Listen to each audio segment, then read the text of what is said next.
इस मूवी के स्टार्ट में हमें बताया जाता है कि मिंग डायनेस्टी के खत्म होने की शुरुआत हो चुकी थी। हर तरफ करप्शन का राज था और थ्रोन हासिल करने के लिए शहजादों में लड़ाइयां जारी थीं। इसलिए बगावत की कई कोशिशें भी हो चुकी थीं, जिसकी वजह से किंग ने अपने बाद अपनी मर्जी का जानशीन मुकर्रर करने के लिए पहले से ही प्लानिंग कर रखी थी और इसलिए उन्होंने बहुत ही स्किलफुल गार्ड्स तैयार करने का फैसला किया ताकि खानदान की हिफाजत को यकीनी बनाया जा सके। और ये गार्ड्स वो यतीम बच्चे थे जिनको बचपन में ही पकड़कर एक जगह कैद करके फाइटर बनने की ट्रेनिंग दी जाती थी। इसलिए इतने सालों की ट्रेनिंग और हार्डशिप की वजह से वो बहुत ज्यादा पावरफुल और स्किलफुल फाइटर बन चुके होते हैं। उन गार्ड्स का लीडर भी एक बहुत ही स्ट्रॉन्ग फाइटर था और उसका नाम चेंग था, जिसका मतलब है ग्रीन ड्रैगन। वो हमेशा अपने पास एक बॉक्स रखता था जिसमें हमेशा 14 ब्लेड्स होते हैं जो उसको डिफरेंट मिशन कंप्लीट करने में हेल्प करते थे। इन गार्ड्स को जो भी मिशन दिया जाता था, इनका काम हर हाल में उस मिशन को कंप्लीट करना होता था, नहीं तो उनको अपनी जान से हाथ धोना पड़ते थे।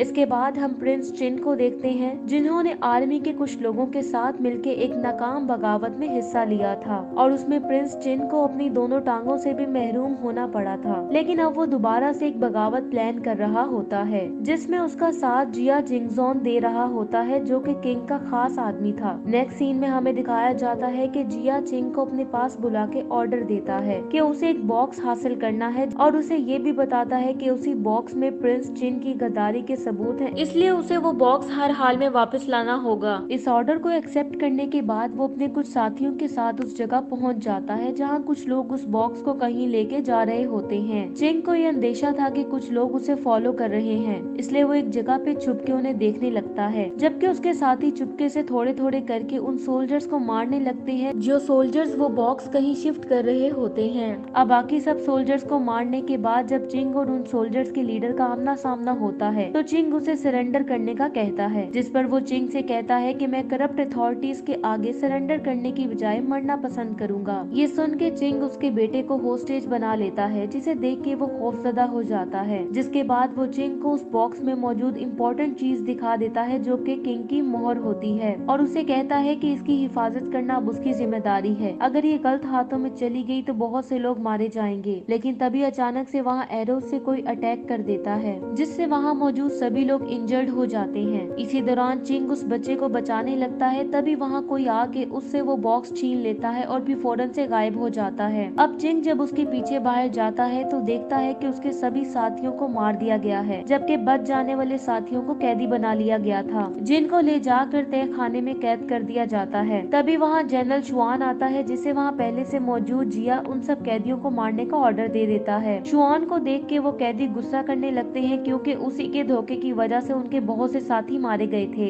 इसलिए शुआन एक सॉर्ड उनमें से एक कैदी को दे देता है ताकि उसे फाइट करने का पूरा मौका मिल सके। लेकिन वो कैदी जल्द ही हार जाता है और शुआन अपनी सॉर्ड से उसे मार डालता है, जिसके बाद वो सॉर्ड दूसरे कैदी की तरफ फेंकता है, जो कि अपने आप को आजाद करने के बाद फौरन से शुआन पे अटैक कर देता है और बड़ी बहादुरी से लड़ने लगता है। और तभी वो एक पोल को वहाँ खड़े सोल्जर्स पर गिराता है और मौका मिलते ही जिया पे अटैक करने लगता है। लेकिन तभी वहाँ एक लड़की आके उसके अटैक को नाकाम बना देती है, जिसके बाद वो उस लड़की पे अटैक करने लगता है। लेकिन वो लड़की बड़ी महारत से उसके हर वार से बच रही होती है और तभी वो उस कैदी पे काउंटर अटैक करती है, जिससे वो उड़ता हुआ सीधा दीवार में जा गिरता है। इस जबरदस्त वार से वो इंजर्ड तो हो जाता है, लेकिन फिर भी वो उठता है और दोबारा से लड़ना स्टार्ट कर देता है। लेकिन वो लड़की उसके इर्द गिर्द इतनी तेजी से घूमती है कि उसे एक लड़की की जगह कई लड़कियां नजर आने लगती हैं। इसलिए उसका हर वार खाली रह जाता है और वो उस लड़की को इंजर्ड करने में नाकाम हो जाता है। अब वो लड़की उस पे दोबारा से अटैक करती है, जिससे वो बच नहीं पाता और मारा जाता है। उसके बाद वो लड़की जिया के पास जाके अपने आप को तोतो के नाम से इंट्रोड्यूस करवाती है और कहती है कि वो जिया को चिंग से छुटकारा पाने में उनकी हेल्प करेगी। नेक्स्ट सीन में हम एक और लड़की को देखते हैं जिसका नाम चाओ होता है और उसकी शादी होने वाली होती है, जबकि उसके फादर ट्रांसपोर्टेशन का काम करते थे, जो कि कुछ खास नहीं चल रहा होता। तभी चिंग वहाँ पे उनके ट्रांसपोर्टेशन के ऑफिस आता है और उन्हें एक जॉब ऑफर करता है। जब चाओ के फादर उसे कहते हैं कि अब ऑफिस का टाइम खत्म हो गया है, तो वो उन्हें 300 सिल्वर कॉइन्स देता है और उन्हें जॉब कंप्लीट होने पे 300 कॉइन्स मजीद देने का वादा करता है। अब उनके हालात बहुत अच्छे नहीं होते, इसलिए वो इस डील पे मान जाते हैं, जिसके बाद चिंग वहीं पे बेहोश हो जाता है। अब नेक्स्ट सीन में वो लोग चिंग को चाओ की वेडिंग वाली घोड़ा गाड़ी में छुपा के ले जाने लगते हैं। अब चिंग क्योंकि काफी ज्यादा इंजर्ड होता है, इसलिए सारा रास्ता सोया ही रहता है और फिर वो शहर से काफी दूर एक जगह पहुँच कर रेस्ट करने लगते हैं। चाओ चिंग को खाना देती है जबकि उसके फादर उसे एक सिरप देते हैं जिससे उसकी इंजरीज ठीक हो जाएंगी। लेकिन तभी वहाँ पे कुछ लुटेरे आ जाते हैं जो कि उनको डराने धमकाने लगते हैं, जिस पर पहले तो वो उन्हें कुछ नहीं कहते, लेकिन जब वो लुटेरे उनका फ्लैग उठा के नीचे फेंक देते हैं और उस पे पाँव मारने लगते हैं तो ये देख के चाओ को गुस्सा आ जाता है और वो उनके लीडर पर अटैक कर देती है, जिससे वो पीछे जा गिरता है और इसी वजह से वो सब चाओ पे अटैक करने लगते हैं। लेकिन तभी चिंग उनके सामने आ जाता है और उनको थप्पड़ मार मार के पीछे हटने पे मजबूर कर देता है। तभी उनका लीडर चिंग के पास वो शाही मोहर देख लेता है, जिसकी वजह से वो डर जाता है और उससे माफी मांगते हुए अपने साथियों को लेके वहाँ से भाग जाता है। अब ये सारी बात वो उन सोल्जर्स को बताता है जो चिंग को ढूंढ रहे होते हैं, जिसके बाद वो लुटेरों को भी मार देते हैं। वो सोल्जर्स जब वहाँ पहुँचते हैं तो उन्हें वहाँ वही कैरेज मिलता है जिसमें चिंग को होना चाहिए था, लेकिन जब वो उसको खोलते हैं तो उनमें से एरोज निकलती हैं जिससे सामने मौजूद सोल्जर्स मारे जाते हैं। और तभी चिंग एक ट्री से उनके ऊपर छलांग लगाता है और उन सबसे फाइट करने लगता है। दूसरी तरफ चाओ जब ये देखती है कि एक आदमी चिंग पे निशाना लगाने ही वाला है तो वो उसे हिट करके उसके वेपन को नीचे गिरा देती है, जिसके बाद वो चिंग के साथ मिलकर बाकी के सोल्जर्स के साथ लड़ने लगती है और ऐसा लग रहा था जैसे चिंग चाओ को फाइटिंग के लिए ट्रेन कर रहा हो। इसके बाद चिंग का सामना एक खतरनाक सोल्जर से होता है जो कि एक नेज़े से उस पर अटैक कर देता है और उसकी फाइटिंग स्किल्स और टेक्निक से ऐसे लग रहा था जैसे वो किसी और ही दुनिया से आया हो और ऐसे लग रहा था कि कोई भी इंसान उसका मुकाबला नहीं कर पाएगा। और यहाँ तक कि जब वो घोड़े को हिट करता है तो वो भी नीचे गिर जाता है, लेकिन चिंग अपने पैरों पे खड़ा रहता है और उसका मुकाबला करना जारी रखता है। अब क्योंकि चिंग भी काफी ज्यादा स्किलफुल फाइटर था इसलिए वो देखते ही देखते उस सोल्जर पे भारी पड़ने लगता है, जिसके बाद वो उसे ऐसे मारने लगते हैं जैसे वो कोई पंचिंग बैग हो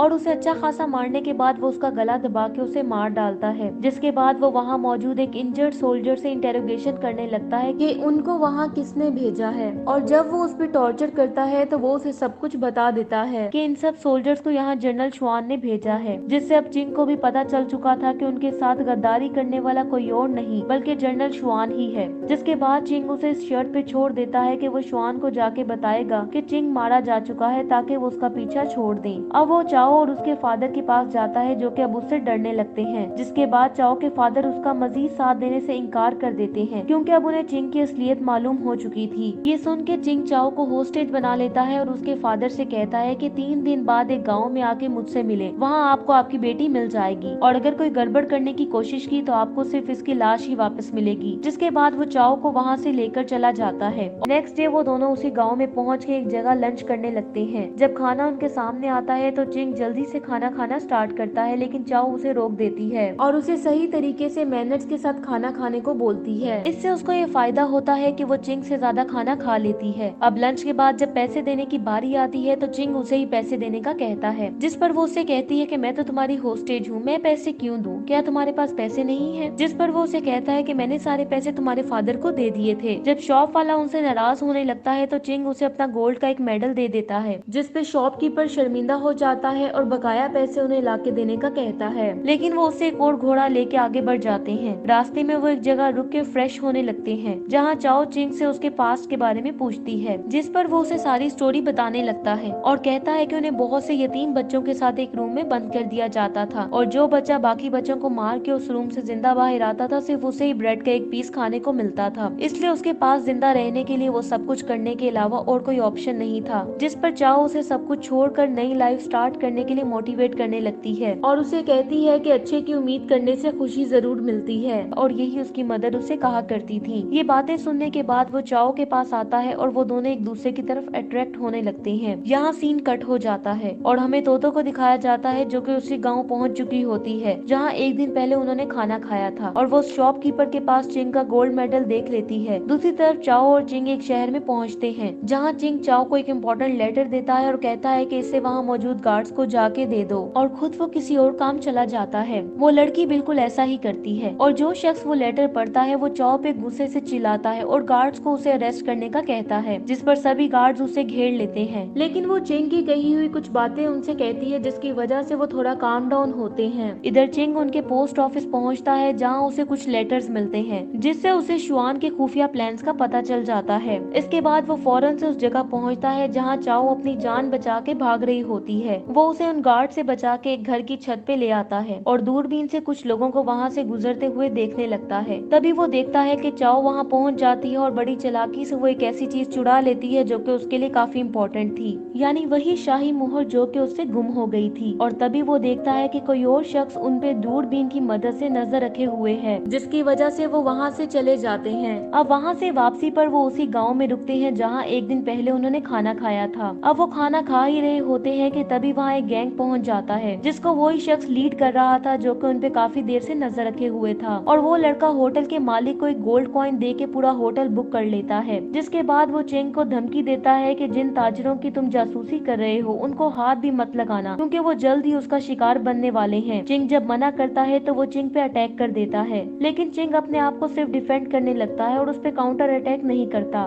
लेकिन जब वो लड़का उसे नीचे गिराने में कामयाब हो जाता है तो चिंग उसे प्लेट के रुकने से पहले उसे नीचे गिराने का चैलेंज करता है, जिसके बाद चिंग उस पे अटैक करने लगता है और जल्द ही उसे नीचे गिराने में कामयाब हो जाता है, जिसकी वजह से उस गैंगस्टर लीडर को गुस्सा आता है और अब वो अपनी स्वॉर्ड से उस पे अटैक करने ही वाला होता है कि तभी वो देखता है कि चिंग अपने आप को डिफेंड नहीं कर रहा, तो वो वहीं रुक जाता है। जिसके बाद चिंग उसके साथ मिलकर उन ताजरों पे अटैक करने की ऑफर करता है और कहता है कि उसे उनसे गोल्ड भी नहीं चाहिए, वो बस अपना अधूरा मिशन पूरा करना चाहता है। अब उसकी सिंसियरिटी को देखते हुए वो गैंगस्टर लीडर मान जाता है, लेकिन वो जाते हुए उससे पूछता है कि अगर उसे गोल्ड नहीं चाहिए तो फिर उसे क्या चाहिए, जिस पर चिंग उसे जवाब देता है कि सिर्फ डिग्निटी। जिसके बाद वो लोग वहाँ से चले जाते हैं। अब वो उन लोगों से डील होने के बाद वो चाओ से रूडली बिहेव करने लगता है और उसे कहता है कि यहाँ से चली जाओ, लेकिन जब वो इनकार करती है तो वो उससे कहता है कि उसने उसे अपने मिशन के लिए सिर्फ यूज किया है और अब उसे इसकी जरूरत नहीं, इसलिए वो अब जा सकती है। चाओ मुश्किल से अपने आंसुओं को रोकते हुए वहाँ से चली जाती है, जबकि चिंग कैफे चला जाता है। तभी वहाँ तोतो आके उसके पास बैठ जाती है और उससे कोई बात करने लगती है, और इससे पहले कि चिंग उसकी बात का जवाब देता वो चिंग पे अटैक कर देती है। और उसके अटैक्स इतने तेज और खतरनाक होते हैं कि चिंग बड़ी मुश्किल से ही उनसे बच रहा होता है, जो कि ऐसे अटैक्स कर रही होती है जैसे कोई एंग्री स्नेक। लेकिन चिंग उससे जरा भी नहीं घबराता, बल्कि अपने ब्लेड से उन पे काउंटर अटैक्स करने लगता है। लेकिन उसके इन अटैक्स का भी कोई फायदा नहीं होता, जिसकी वजह से उसे वहाँ से भागना पड़ता है ताकि पहले वो अपना मिशन पूरा कर सके। जिसके बाद वो भेस बदल के उस मीटिंग में पहुँच जाता है जहाँ जिया मौजूद होता है, लेकिन वो देखता है कि उनमें किसी बात पे लड़ाई होने लगती है और शुआन जिया को धोखा देके उसी पे अटैक कर देता है और अपने आप को प्रिंस चिन का साथी डिक्लेयर कर देता है। और वो ऐसा इसलिए करता है क्योंकि उन्हें ये पता चल गया था कि जिया प्रिंस चिन को धोखा दे रहा है। अब वो गैंग जिसके साथ चिंग की बात हुई थी वो उस बिल्डिंग पे अटैक कर देता है, जिसकी वजह से सब गार्ड्स बाहर आ जाते हैं। जिसके बाद वो गैंगस्टर लीडर हर तरफ अटैक्स करने लगता है। तभी हम देखते हैं कि शुआन जिस मीटिंग रूम में मौजूद था वहाँ एक आदमी आता है, और जब वो अपना नकाब हटाता है तो शुआन ये देख के डर जाता है कि वो नकाबपोश तो चिंग था। जिसके बाद चिंग जब उस पे अटैक करने के लिए आगे बढ़ने लगता है तो शुआन उससे डर के वहाँ से भागने की कोशिश करने लगता है, और जो गद्दारी उसने अपने ही साथियों से की होती है उसके लिए बहाने बनाने लगता है। तभी वहाँ मौजूद बाकी लोग पीछे से उस पे अटैक करने ही लगते हैं कि अचानक से वहाँ वो गैंगस्टर लीडर आ जाता है और उनके अटैक को रोक देता है और उन पे काउंटर अटैक करने लगता है। लेकिन इस दौरान शुआन वहाँ से भाग जाता है। अब वहाँ मौजूद बाकी लोगों को मारने के बाद उस गैंगस्टर लीडर को बहुत सारा गोल्ड मिल जाता है, जबकि चिन अपने वादे के मुताबिक उसमें से कुछ भी लिए बगैर अपनी घोड़ा गाड़ी की तरफ वापस चला जाता है। लेकिन वहाँ उसके लिए ट्रैप लगा होता है जहाँ चाओ उस पे अटैक कर देती है, जिससे वो दूर जा गिरता है। लेकिन असल में वो ट्रैप तोतो ने लगाया होता है और उसी ने चिंग पे अटैक किया होता है। जिसके बाद वो चाओ और घोड़ा गाड़ी को लेके वहाँ से भागने लगती है, जबकि चिंग एक घोड़े पे उनका पीछा करने लगता है। तभी रास्ते में तोतो चिंग से कहती है कि 3 गिनने तक वो मोहर मुझे दे दो वरना मैं चाओ को मार दूंगी। अब इससे पहले कि वो ऐसा करती चिंग उसे वो मोहर दे देता है, जिसको पकड़ने के लिए वो घोड़ा गाड़ी से छलांग लगाती है तो चिंग जंप करके घोड़ा गाड़ी को कंट्रोल कर लेता है, जिसकी वजह से चाओ भी अब खुश हो जाती है। जिसके बाद हम उसी गैंग को देखते हैं जिसके लीडर को जब ये पता चलता है कि चिंग किसी मुश्किल में था और वो उस तरफ गया है, इसलिए वो उनका पीछा करने लगते हैं। जबकि दूसरी तरफ चिंग को रास्ते में चाओ के फादर और उसके कुछ लोग मिलते हैं जो कि उस मोहर को वापस लाने में उसकी हेल्प करने का डिसाइड करते हैं, क्योंकि अगर वो मोहर प्रिंस चिन के पास पहुंच गई तो वो एक ना खत्म होने वाली वार शुरू कर देंगे जिसमें बहुत से लोग मारे जाएंगे, इसलिए वो जल्दी से उस तरफ निकल पड़ते हैं। दूसरी तरफ हमें तोतो और शुआन को दिखाया जाता है जिनकी हेल्प करने के लिए बहुत से सोल्जर्स भी उनके पास पहुंच जाते हैं। जिसके बाद वो तेजी से आगे बढ़ने लगते हैं, लेकिन एक जगह पहुंचकर देखते हैं तो वहाँ रास्ता बंद होता है और तभी उन्हें वहीं दूसरी तरफ चिंग नजर आता है और वो उसका पीछा करने लगते हैं और उसे पकड़ने के लिए 2 ग्रुप्स में डिवाइड हो जाते हैं। और जब वो दोनों ग्रुप्स एक ऐसी जगह पे पहुँचते हैं जहाँ वो एक दूसरे के आमने सामने आने ही वाले होते हैं कि तभी चिंग जो ऊपर से उन्हें देख रहा होता है उनके दरमियान डायनामाइट फेंक देता है, जिसके बाद वहाँ धूल और मिट्टी की वजह से वो कुछ भी नहीं देख पाते और दोनों ग्रुप से एक दूसरे पे फायरिंग करने लगते हैं, जिससे काफी ज्यादा सोल्जर्स मारे जाते हैं। साथ ही वो लोग उन पे बहुत ही बड़े बड़े पत्थर गिराने लगते हैं। अब जब श्वान ट्रैप हो जाता है तो चिंग उस पे अटैक कर देता है और थोड़ी देर की फाइट के बाद श्वान नीचे गिर जाता है और चिंग उससे वो मोहर ले लेता है, जिसके बाद श्वान आंसू बहाने लगता है और उसे कहता है कि वो उसे मार दे, क्योंकि मिशन कंप्लीट ना कर पाने की वजह से उसे सख्त सजा मिलने वाली थी।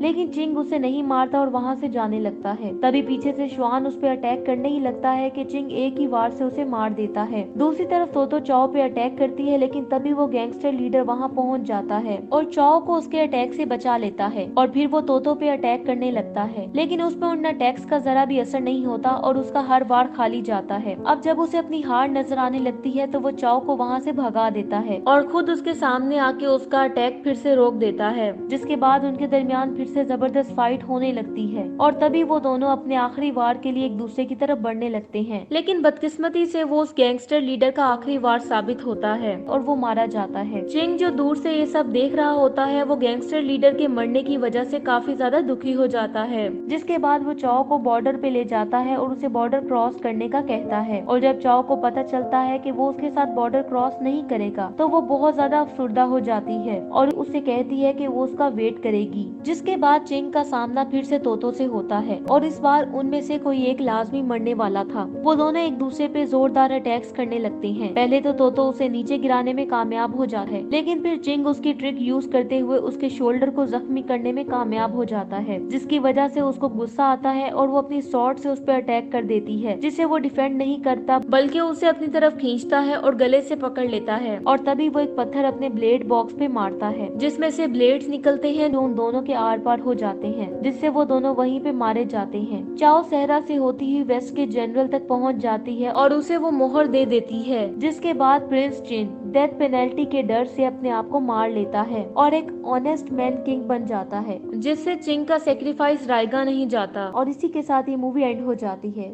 Thank you so much for watching.